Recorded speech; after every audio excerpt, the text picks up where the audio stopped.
Kalau berdasarkan experience gitu ya, speaking by experience dari pengalaman aku gitu ya, di perkuliahan itu kan salah satu hal kecil aja yang membedakan SMA dan juga kuliah adalah tanggung jawabnya gitu. Selamat pagi, selamat siang, selamat sore, dan selamat malam. Halo Sobat Edens, selamat datang di Babe, bahas apa aja bareng Edens. Nah Sobat Edens, pada segmen baru kali ini, kita akan ngobrol-ngobrol tentang isu yang menarik di sekitar kita nih. Nah pada episode kali ini, kita akan membahas suatu topik di mana pendidikan di Indonesia sudah dipandang sebelah mata. Pendidikan lanjutan seperti diploma, sarjana, kerap dianggap remeh oleh sebagian kelompok masyarakat.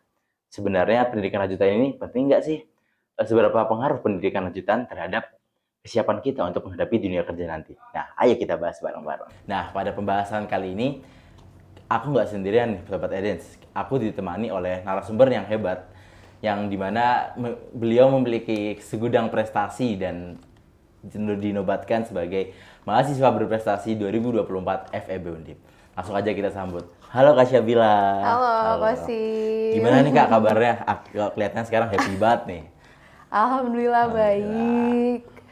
Kalau Kosim sendiri gimana kabarnya? Ya, alhamdulillah baiklah. Nggak ada sesuatu yang dipikirkan gitu. Mungkin kesibukan akhir-akhir ini apa aja nih Kak? Well, karena aku sudah memasuki semester 6 ya, bisa dikategorikan ke semester akhir gitu ya, Kosim. Jadi kesibukan saat ini sih lebih ke pendidikan gitu ya, dan ke persiapan skripsi sih gitu. Untuk organisasi sendiri, aku lagi nggak megang organisasi apapun, kecuali satu mungkin aku join SCNB, kalau teman-teman tahu, Student Catalyst National Batch 4 gitu. Udah mulai pusing skripsi nih. Ya, dikit-dikit lah ya. Semoga cepat lulus ya Kak. Amin. Oke Kak, ini ngomong-ngomong soal pendidikan nih. Di Indonesia itu kan ada 3 jalur pendidikan. Ada pendidikan formal, pendidikan non formal, dan pendidikan informal. Nah, untuk pendidikan formal sendiri, sebagian masyarakat itu sering menganggap kalau pendidikan formal ini dianggap buang-buang waktu dan biaya gitu. Nah, Oke. menurut Kakak sendiri tuh seberapa penting sih pendidikan formal ini bagi masyarakat umum ya? Oke, ini mungkin dari pendapatku ya, dan beberapa sumber yang mungkin udah aku baca gitu ya. Pendidikan formal itu kan diadakan setelah kita menempuh pendidikan informal terlebih dahulu gitu ya, di keluarga gitu kan, misalnya dari ibu, dari ayah gitu kan, kita sudah mendapatkan pendidikan yang namanya informal terlebih dahulu gitu kan. Nah, lalu ada pendidikan formal yang biasanya itu kan diselenggarakan oleh pemerintah gitu ya, Kosim ya. Iya. Dan tujuannya itu pasti kan, kalau pemerintah itu kan akses gitu ya, atau kepemerataan pendidikan di negara tersebut, kalau kita pastinya di Indonesia gitu ya. Dan menurutku pastinya itu penting gitu ya, karena di pendidikan formal ini itu kan strukturnya jelas gitu ya, kurikulumnya jelas, dan aksesnya pun jelas untuk siapa aja. Jadi kenapa penting dan seberapa penting? Ya, pentingnya itu karena ini disediakan oleh pemerintah dan kita semua akan mengakses pendidikan yang sama gitu ya, dan kualitas kita pun nantinya akan jadi sama, dan sumber daya manusia di Indonesia pun akan meningkat gitu ya, dan itu akan berpengaruh nanti di dunia kerja gitu sih menurut aku. Terus Kak, karena tadi Kakak sebut pendidikan formal yang disediakan oleh pemerintah agar kita ini mendapatkan ilmu pengetahuan yang sama gitu. Terus bagaimana nasib teman-teman kita yang mungkin menempuh jalur pendidikan yang non formal atau mungkin mengejar paket atau Oke. gitu segala macamnya gitu. Nah, kalau itu kan mungkin ada perbedaan ini ya, kostum perbedaan intensi gitu, atau mereka memilih jalur yang berbeda, dan menurutku itu juga fine-fine aja gitu ya. Karena kita disediakan beberapa jalur tadi kan yang udah kostum jelaskan gitu ya. Dan bagi kita yang memang punya waktunya, punya biayanya untuk pendidikan formal, apalagi melanjutkan ke tingkat perguruan tinggi gitu ya misalnya, itu kan mungkin fokusnya lebih kepada gelar sarjana, kepada nantinya teori yang ingin kita implementasikan saat bekerja gitu ya. Tapi mungkin teman-teman yang ikutnya jalur non formal gitu ya, mungkin mereka ikutnya kursus dan pelatihan, skill design dan programming. Aku pun yang sarjana belum tentu bisa gitu kan ya, programming dan desain gitu ya. Dan mereka mungkin jauh lebih bisa gitu, Kosim. Jadi ada intensi yang berbeda gitu dari jalur-jalur yang mereka pilih gitu. Berarti dari formal atau non formal ini memiliki kelebihan masing-masing gitu ya. Yes, betul. Mungkin dari kakak sendiri nih, setelah kakak menempuh 12 tahun pendidikan formal lalu melanjutkan ke pendidikan tinggi, manfaat apa yang udah kakak dapatkan itu? Wah, bisa dibilang banyak ya, berarti kan 12 tahun sampai SMA Sampai gitu ya. SMA. Terus sekarang udah semester 6, berarti tahun ke-3 kuliah ya Iya. jatuhnya. Kalau dari aku sendiri gitu ya, aku kan pasti kita belajar teori gitu ya teman-teman. Teori itu dari kecil gitu kan ya, dari kita SD udah dikasih ya entah itu matematika, IPA, IPS gitu kan. Terus kita juga belajar praktiknya. Tapi yang menarik dari pendidikan formal itu juga kita kan berada di lembaga, di sebuah lembaga pendidikan gitu ya, di sekolah atau mungkin sekarang di kampus gitu ya, dengan background orang-orang yang berbeda-beda gitu kan ya. Dan itu yang menarik gitu, dimana kita di pendidikan formal ini bukan dituntut hanya untuk belajar teori dan juga praktik, tapi juga beradaptasi gitu ya, ataupun bisa dibilang bekerja sama dengan teman-teman kita gitu, bersosialisasi dengan lingkungan kita gitu sih. Terus menurut kakak nih, tentang program belajar wajib 12 tahun. Kira-kira apakah ini udah langkah tepat dari pemerintah atau mungkin ada masalah atau kendala yang membuat belajar wajib 12 tahun ini gak efisien gitu? Oke, ini ada pro kontra sebenarnya Iya. ya. Kalau yang aku lihat juga ada orang yang setuju kalau misalnya 12 tahun wajib sekolah ini tuh apa namanya memang diperlukan, dan ada juga yang merasa tidak diperlukan gitu ya. Well, bagi yang merasa diperlukan, dan aku pun salah satu yang bisa dibilang lebih pro ke ini tuh dibutuhkan gitu ya. Karena memang 12 tahun wajib belajar itu kan istilahnya disediakan oleh pemerintah, dan banyak juga kan orang-orang yang mungkin tidak mampu itu disubsidi gitu ya pendidikannya oleh pemerintah, dan akhirnya ya orang-orang memiliki kesempatan yang sama gitu kasih untuk belajar gitu ya, untuk menempuh pendidikan dan ya akses yang sama gitu ya. Pun nanti setelah 12 tahun wajib belajar ini mereka mau kemana, seperti kan ada yang SMK, dan SMK itu bisa langsung bekerja, itu kan nilai tambah sendiri gitu ya untuk mereka. Tapi ya bagi yang kurang setuju ini kan melihat pendidikan 12 tahun ini tuh terlalu memaksakan gitu ya. Ada juga kan orang-orang yang memang atau keluarga-keluarga yang memang ada apa ya, bisa dibilang paham yang mereka anut yang istilahnya lebih baik membantu ekonomi keluarga lah dibanding kalian wajib sekolah 12 tahun gitu kan. Yang mending kalian langsung cari kerja, cari uang gitu ya. Dan lebih ke aksesibilitasnya juga sih gitu ya, karena nggak semua sekolah di Indonesia itu kan bagus gitu ya Kosim ya gitu ya, dimana ada juga ya daerah-daerah terpencil yang guru-gurunya bahkan tidak dibayar dengan layak gitu ya, dan anak-anaknya pun ya jadinya tidak mendapatkan pendidikan yang sama dengan ya kita gitu yang istilahnya mendapatkan pendidikan di kota-kota besar gitu ya. Nah gitu sih, tapi kalau aku sendiri ya aku lebih ke setuju gitu ya, karena kan kita mahasiswa ekonomi ya. Ekonomi. Kita tahu pendidikan itu merupakan salah satu indikator dari IPM dong gitu ya, IPM Indeks Pembangunan Manusia gitu ya, dan IPM ini kan menunjukkan kualitas SDM-nya Indonesia gitu ya, dan semakin baik kualitas SDM kita berarti kan semakin baik pula tenaga kerja Indonesia gitu sih. Terus menurut kakak nih, tadi program wajib belajar 12 tahun itu apakah mungkin udah cukup gitu untuk kita menghadapi dunia kerja gitu? Oke, mengenai cukup atau tidaknya ini kan relatif Relatif, mungkin ya. Aku bilang karena tadi kan aku juga sebutkan kalau anak-anak SMK yang punya skill istilahnya udah ada penjurusan ya, kalau nggak salah SMK tuh kan ya mungkin dia penjurusan tata busana atau fotografi gitu kan ya, bisa langsung kerja gitu ya. Tapi ada pula kalau misalnya memang fokusnya ke dunia kerja yang lebih tinggi gitu ya, seperti misalnya ya menurutku masih ada banyak pekerjaan di Indonesia itu yang mengharuskan kita untuk memiliki gelar sarjana gitu atau sertifikat lulus kuliah atau lulus sekolah gitu kan ya.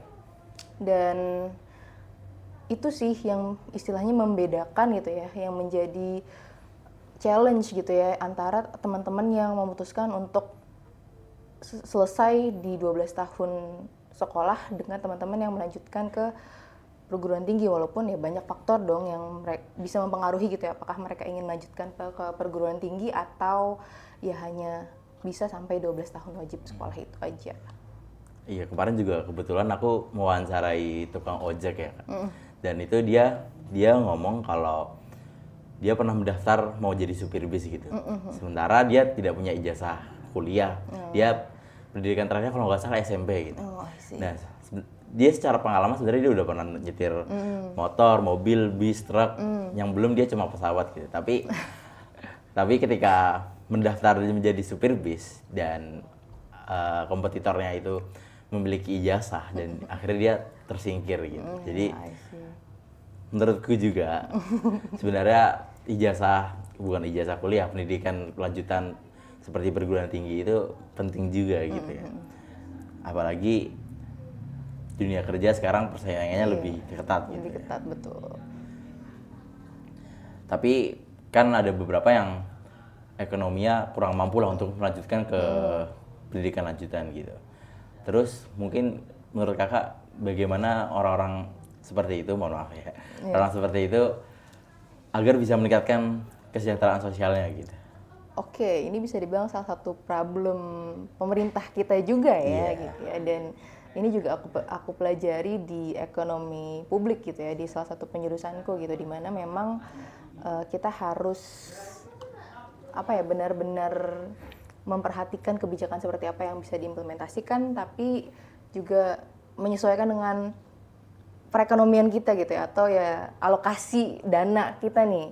Nah, kalau untuk teman-teman yang istilahnya kurang mampu untuk melanjutkan ke perkuliahan itu kan ada beberapa solusi gitu ya yang ditawarkan oleh pemerintah gitu. Yang pertama, beasiswa. Yang KIP kuliah itu kan beasiswa dari pemerintah gitu ya. Ataupun yang kedua adalah ada namanya kartu prakerja gitu, Kosim gitu kan ya. Dimana teman-teman yang walaupun istilahnya hanya menempuh pendidikan di 12 wajib sekolah 12 itu gitu ya, 12 tahun itu, mereka tuh masih bisa bersaing dengan setara gitu kan ya, dengan teman-teman yang mungkin memiliki ijazah gitu ya, melalui pelatihan gitu kan, pelatihan prakerja, ataupun ya seperti tadi mungkin ngejar paket gitu ya, paket kuliah gitu ya, dan ya menempuh atau seleksi gitu ya, menempuh seleksi beasiswa yang disediakan oleh pemerintah bagi mereka yang memang benar-benar pengen ngerasain kuliah sarjana gitu sih mungkin menurut aku. Mungkin kan tadi kakak sudah sebutkan kalau memang pendidikan lanjutan seperti perguruan tinggi, diploma sarjana itu emang penting ya kak. Mungkin menurut kakak nih, apa yang diberikan oleh pendidikan lanjutan ini tapi tidak bisa kita dapatkan di pendidikan wajib 12 tahun gitu. Oke. Yang membedakan ya, kalau berdasarkan experience gitu ya, speaking by experience dari pengalaman aku gitu ya, di perkuliahan itu kan salah satu hal kecil aja yang membedakan SMA dan juga kuliah adalah tanggung jawabnya gitu. Dimana kita kalau di perkuliahan ini bisa dibilang entah itu tugas, entah itu materi gitu ya, ya dosen tuh udah angkat tangan gitu kan ya, udah nggak yang nagihin tugas atau ngejelasin ulang, atau bahkan ada juga yang nggak share PPT materi gitu kan ya, yang mana kita emang harus nyatet, harus merhatiin, ya harus ngerjain tugas gitu. Itu kan tanggung jawab tersendiri gitu ya. Bisa dibilang ya salah satu skill yang unlock gitu loh pas perkuliahan, walaupun mungkin pas SMA kita udah ada tanggung jawab itu, tapi kan masih ada guru-guru yang masih mengayomi, masih ayo Nanit, nilai kamu masih E, masih D, ayo kerjain tugas tambahan nih, ibu kasih tugas tambahan gitu kan ya. Tapi kalau udah masuk kuliah, wah kalau udah C, udah D ya udah, mau gimana? Urusannya mahasiswa sendiri. Itu urusan mahasiswa sendiri. Kalau misalnya kamu mau ngulang, silakan ngulang semester depan gitu kan ya. Nah itu salah satu hal kecil yang aku alami atau aku rasakan itu yang nggak aku rasain di SMA. Gitu. Selain itu mungkin bisa dibilang teori yang lebih menjurus gitu ya. Karena kan kalau perkuliahan itu kita atau diploma gitu ya, kita kan lebih menjurus ke satu bidang gitu, kayak misalnya ekonomi gitu ya, atau mungkin akuntansi gitu ya, atau ya hal-hal lain seperti komunikasi gitu kan. Jadi kita lebih mempertajam pengetahuan kita di bidang tersebut, praktiknya seperti apa, dan bagaimana aplikasinya di dunia kerja gitu ya. Sementara kan kalau misalnya di 12 tahun wajib sekolah itu kan kita diverse gitu ya, maksudnya kita belajar semua hal gitu ya, walaupun ada penjurusan IPA IPS tapi semuanya masih kita pelajari secara bersamaan gitu. Oke, terus kan mungkin tadi aku udah sebutkan juga ada beberapa orang yang memutuskan untuk tidak melanjutkan pendidikan lanjutan gitu. Mungkin entah karena emang mereka tidak punya biaya atau mungkin mereka memang sudah memutuskan untuk langsung mencari pekerjaan gitu, untuk langsung mendapatkan uang. Nah, menurut kakak sendiri nih, dampak dari individu sendiri untuk menghadapi dunia kerja gitu antara orang yang menempuh pendidikan lanjutan dan orang yang untuk memutuskan untuk berhenti melanjutkan ke pendidikan lanjutan seperti itu. Oke, dampak dari individu itu sendiri untuk memilih antara memilih 12 tahun wajib Ini sih lebih ke gimana ya? dampak individu dalam mempersiapkan menghadapi dunia kerja gitu. Oke, perbedaan bagi ya pokoknya orang-orang yang hanya 12 tahun Tahun wajib sekolah atau orang atau yang memilih untuk melanjutkan kuliah gitu. Oke.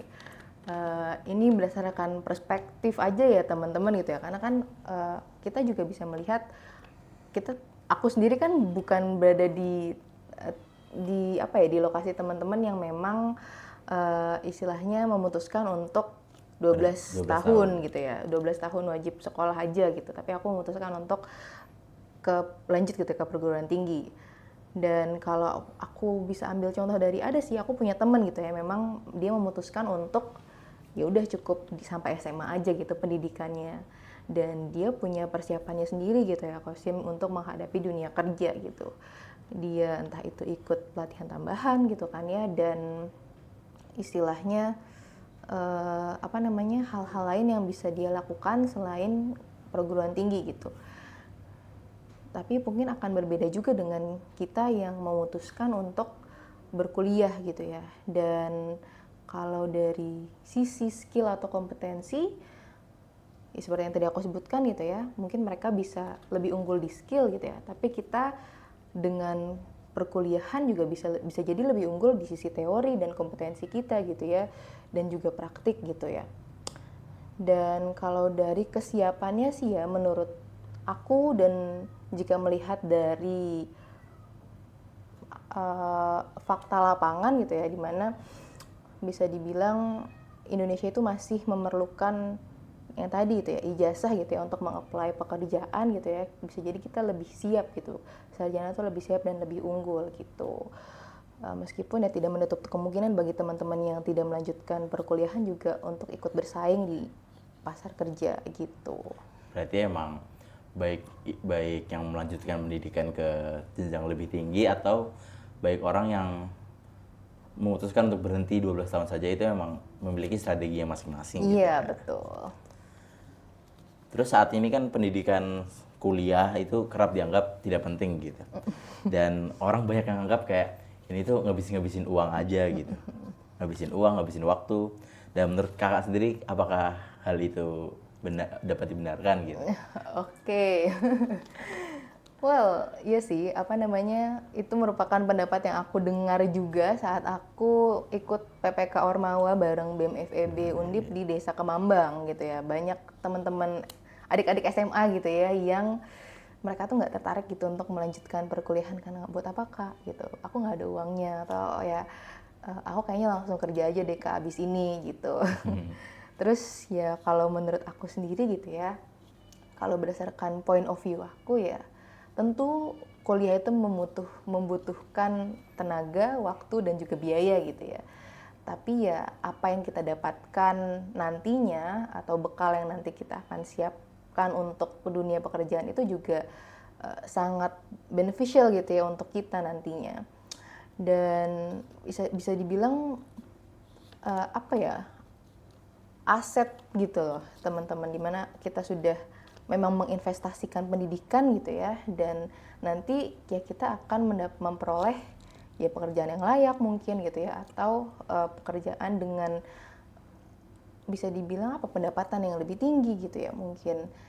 Jadi kalau aku dibilang menghabiskan biaya atau waktu, ya bagi sebagian orang yang melihatnya seperti itu mungkin bisa jadi seperti itu gitu ya, tapi bagi aku sendiri sih enggak gitu ya, karena ada banyak hal gitu ya yang bisa aku pelajari, dan masalah biaya pun ada banyak hal untuk kita men-solve hal tersebut gitu. Terus mungkin akhir-akhir ini ya lagi rame di internet gitu. Banyak orang-orang berargumen bahwa kuliah hanyalah nongkrong dengan gaya mahal gitu. Dan bahkan aku kemarin nemu sebuah komen di Instagram gitu. Komennya kayak gini. Daripada maksain orang tua buat bayar kuliahmu, mending gak usah kuliah gitu. Aku sempat menemukan komen seperti itu. Oke. Dan menurut kakak gimana nih tanggapannya gitu? Oke, sebenarnya alih-alih apa tadi kuliah Kuliah adalah hanyalah nongkrong dengan gaya mahal. Oke, alih-alih kuliah nongkrong dengan gaya mahal, kayaknya lebih ke kuliah itu ya memanajemen uang di perantauan dan istilahnya apa ya, menipis gitu kan uangnya. Jadi kalau menurut aku sendiri sih enggak gitu ya teman-teman, walaupun mungkin ada perbedaan juga kan. Di SMA kita mungkin full day gitu ya, dari jam 7 sampai jam 1 siang gitu kan. Jam 3 ya? 3 sore, iya nggak sih? Oh iya, jam 3. Jam 3 sore. Aku sih jam 2 waktu itu. Oh, kamu jam 2? Aku jam 2. Oke.